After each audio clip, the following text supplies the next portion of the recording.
Ayah, siapa manusia yang paling bahagia? Manusia yang paling bahagia? Kalau Farhan nak tahu siapa manusia paling bahagia, ni yang cerita kat Farhan. Kisah seseorang nama dia Fairuz. Fairuz seorang pekerja yang baik. Oleh sebab dia bagus, bos dia naikkan pangkat dan naikkan gaji dia. Agak-agak Farhan, Fairuz tu manusia paling bahagia tak? Bahagia sebab dia dapat naik pangkat, dapat gaji banyak. Bukan. Lepas dia pangkat, esoknya pula Fairuz dapat berita yang dia sakit. Doktor cakap Fairuz hanya ada masa 3 bulan untuk hidup.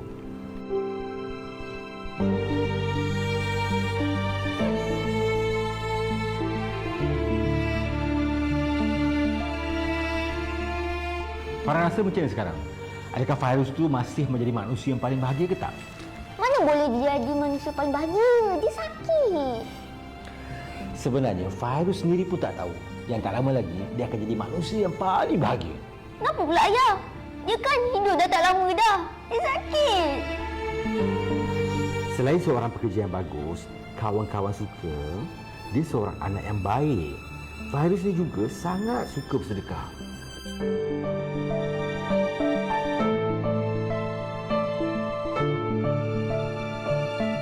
Manusia yang paling bahagia ialah manusia yang bila mana terhenti nafasnya, namun tidak terhenti pahalanya, mengalir dan terus mengalir. Hasil daripada amalan bersedekah. Jadi, kalau Farhan nak jadi manusia yang paling bahagia, Farhan kena selalu sedekah lah. Ya, bersedekah dengan niat ikhlas kerana Allah Ta'ala. Firman Allah Subhanahu Wa Taala yang bermaksud, kamu tidak sekali-kali akan dapat mencapai hakikat kebajikan dan kebaktian yang sempurna sebelum kamu dermakan sebahagian dari apa yang kamu sayang. Ayuh bersama-sama membangunkan aset Islam dengan berinfak untuk dana pembangunan masjid dan tahfiz melalui pertubuhan mihrab. Insya-Allah dengan infak ini kita dapat mencapai kebahagiaan yang sempurna di dunia dan di akhirat. Untuk maklumat lanjut, layari www.infakmihrab.com. Berinfaklah sekarang.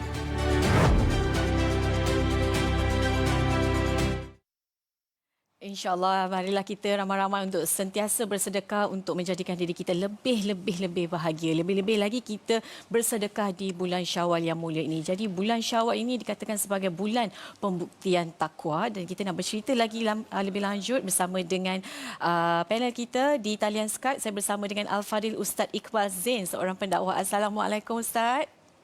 Waalaikumsalam warahmatullahi wabarakatuh. Alhamdulillah, selamat Hari Raya. Selamat Hari Raya Aziza. Alhamdulillah. Ya Ustaz, tadi kita nak bercerita tentang bulan Syawal, bulan pembuktian takwa. Kalau Ramadan kita tahu Ustaz, banyak juga pahala yang kita dapat. Tapi Syawal pun adalah satu bulan yang kita perlu nak meraih pahala. Jadi Ustaz, kenapa agaknya dikatakan bulan Syawal ini bulan kemenangan dan bulan yang lebih istimewa daripada bulan-bulan yang lain? Silakan. Baik, terima kasih. Assalamualaikum warahmatullahi wabarakatuh. Sahabat-sahabat yang dihormati, yang diberkati dan dikasihi oleh Allah SWT sekalian. Alhamdulillah kita masih berada di dalam bulan Syawal. Bulan Syawal adalah bulan yang Allah SWT tetapkan hari kemenangan untuk umat Islam. Dan kita masih berada di dalam bulan ini.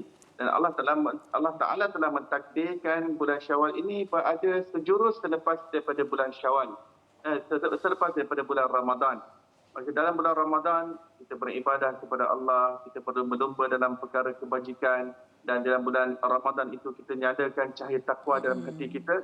Maka bulan yang datang selepas bulan Syawal itu adalah sesuatu yang sangat signifikan, sesuatu yang sangat krusial, kerana di situ adalah untuk menyalakan lagi cahaya takwa yang telah kita nyalakan dalam bulan Ramadan dengan izin Allah Subhanahu Wa Taala. Maka bulan Syawal ini dikatakan bulan pembuktian takwa kita kepada Allah SWT, kerana pada bulan inilah kita melihat pada nilai keimanan kita, sama ada kita ingin terus konsisten, sama ada kita ingin terus istiqamah dengan amalan-amalan yang kita kerjakan sepanjang bulan Ramadan. Ini semua bertujuan untuk kita meraih darjat takwa yang lebih tinggi di sisi Allah Subhanahu Wa Taala, insya-Allah.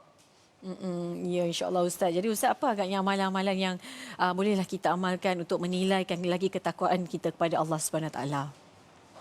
Jadi, di dalam bulan Ramadan kita dapat melakukan ibadah dengan solat-solat tarawih, dengan puasa, dengan solat berjemaah dan amal jariah seperti sedekah dan infak.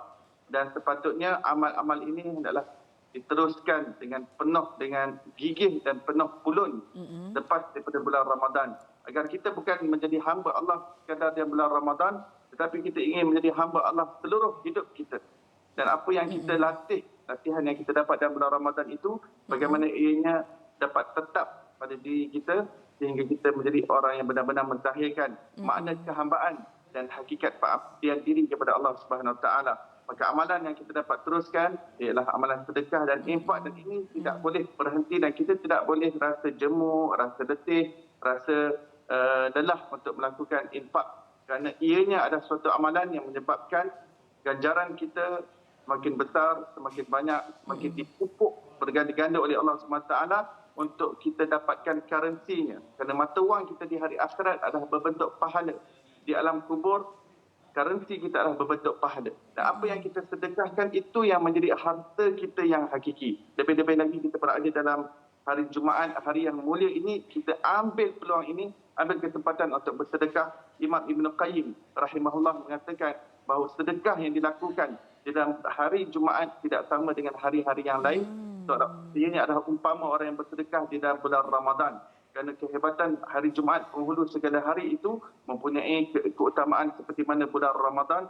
Maka seseorang yang bersedekah pada hari Jumaat, Imam Ibn Qayyim mengatakan dia akan mendapat pahala yang lebih berganda lagi daripada Allah Subhanahu Wa Taala. Allahu Akbar. Jadi banyak lagi pahala kita sebab hari Jumaat lagi ni kan kita dapat bersedekah. Tapi Ustaz, sedekah yang bagaimana yang boleh mendapat manfaat yang berterusan kepada kita ataupun kepada penerimanya sendiri?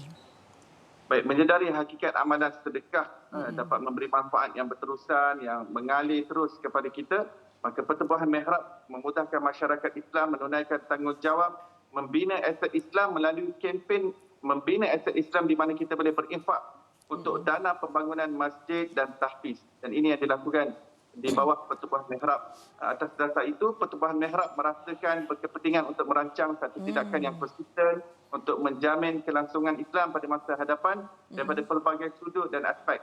Kenapa kami memilih masjid dan institusi tahfiz? Ini adalah kerana kami yakin itulah legasi yang akan membantu kita pada masa yang akan datang, dan persediaan itu perlu dilakukan sekarang bagi menghadapi zaman fitnah yang makin meruncing dan memuncak dengan melahirkan lebih ramai lagi ulama, lebih ramai lagi mukmin yang mempunyai jati diri Islam yang teguh. Maka kerana hajat ini saya ingin memohon kepada orang ramai agar menyumbang kepada dana pembinaan ini agar kita dapat menjayakan pembangunan aset Islam. Ya Ustaz. Okey Ustaz. Jadi agaknya bagaimana Ustaz boleh kongsikan bersama dengan kami berapa agaknya jumlah yang diperlukan untuk melengkapkan lagi kempen membangun aset-aset Islam oleh Pertubuhan Mihrab ni, dan sekaligus Ustaz kongsikan bersama kami bagaimana caranya untuk bersama-sama menyumbang ni caranya. Silakan. Baik.